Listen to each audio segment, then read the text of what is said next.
Good evening everyone, how are you all doing? My name is Adil. Welcome back to another review on the channel. Now we all know the 1080 Ti is one beast of a card, but due to the price crisis that we had because of bit mining and coining and all that kind of stuff, the prices were absolutely ridiculous and it was almost impossible to get hands on pretty much any GPU out there on the market.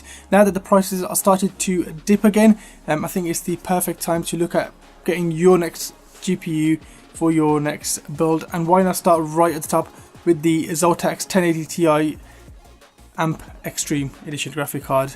And time to put the theory to the test, because this thing is absolutely freaking huge, and see if size really matters. Now this video is not going to be a technical video talking about specs and bit rates and bandwidths and all that kind of stuff, because this card has been out on the market for a while now and there are a ton of YouTube videos on this graphic card to show all that kind of stuff. So if you guys do want to watch that, I might mention some down in the description below, so you guys can go ahead and check out any of them. But what I am going to be doing in this video is a quick overlook of the graphic card and just straight out benchmarking and real life gaming to see how this card stacks up, and who is this card for, and if it's the perfect time to buy one or not. Now I'm really digging the new look Zotac have gone for with the AMP Extreme Edition graphic card here, with the triple fan cooling solution, which is becoming more of a trend now, to be honest. Even MSI, who used to have two fans, are now moving over to triple fan solution, so you can see what kind of trend I'm on about. Now I really like the matte black fans, which look really nice with the metallic look that Zotac have gone for with the card, which makes it have that salty look, and also that push the limited logo smack bang in the center of the card. Now speaking of the fans that won't spin up until the graphic card hits over 60 degrees centigrade, so that means you can enjoy a nice and quiet gaming or even a browsing session depending on what you're doing, and then once things start to get really serious and you start getting into motion, the fans kick in and keep things cool. Now on the front towards the left you have the branded partners GeForce logo, and on the right hand side you have the RGB Zotac logo on the front, with the RGB strip going towards the bottom, and going towards the backplate, the all brand new backplate from Zotac on the AMP Extreme Edition graphic card in this case, where they've removed the yellow strips. Thank God for that. That horrible yellow strip, which wouldn't go in any PC build unless you're going after the black and yellow build, which a lot of people don't go after. So a well done to Zotac for removing those yellow lines and going after this stealthy look, and the Zotac logo on the top is also RGB, so there's a lot of branding going on here in case you didn't know what card it was, in case you forgot. You know, you can always look at the front or on the back plate to remind you, or even the size of this graphic card, because I'm sure this is very unique to Zotac's AMP Extreme Edition card. Now talking about measurements, you'll see how I'm on about where this card is freaking huge. The length of the card is 325 millimeters, the height of the card comes at 148 millimeters, and the width of the card is around 56.5 millimeters or so. So you can see where I'm coming from. This card is bloody damn huge, pretty much bigger than any card I've seen yet. Now moving to the display connections that you have for this card, you have 3 display ports 1.4s, and then you have a HDMI 2.0 along with the DVI port. And of course, to power this monster you need to have 2 8-pin power connectors, so you can see where all that juice is going, because the size is freaking huge. Now you can manually control the RGB colors that come from the card on all 3 different points, so the 2 Zotac logos and the RGB strip on the bottom of the card, and you can do all that in the Zotac's Firestorm software, but I've just left mine on default because I kind of like that look where the colors are rotating automatically. So it's up to you whether you want to choose separate colors or just leave it on default. Now moving to the almost important, the performance of this card,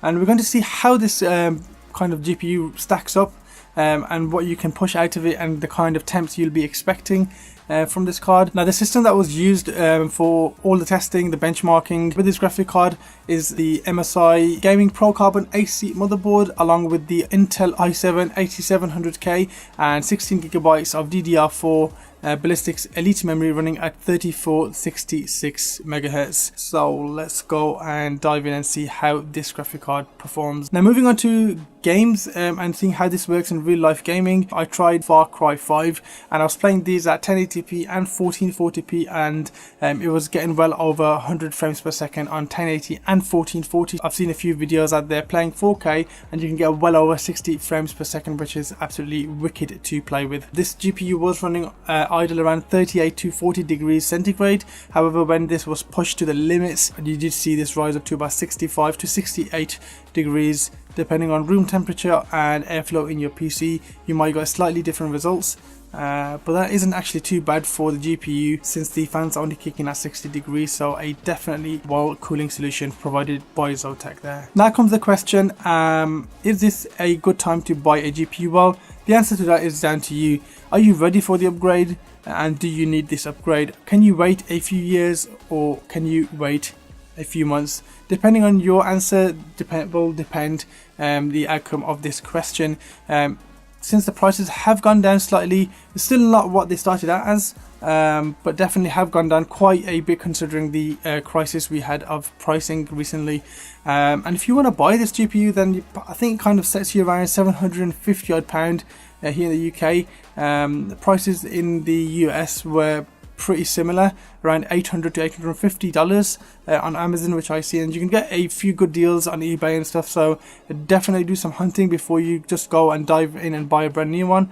But I'll leave a link for a few options that I've seen down below for both UK and US. Definitely a worthy opponent in the market compared to MSI's Gaming Trio and Gigabytes and all that kind of stuff. The Zotac has a super fast clock speed at base. The base clock speed is pretty much higher than a lot of manufacturers' boost clock speed, so you get a much more performance boost from this GPU compared to others on the market. Well, that's it from this video. I think I've covered pretty much anything and everything I wanted to cover.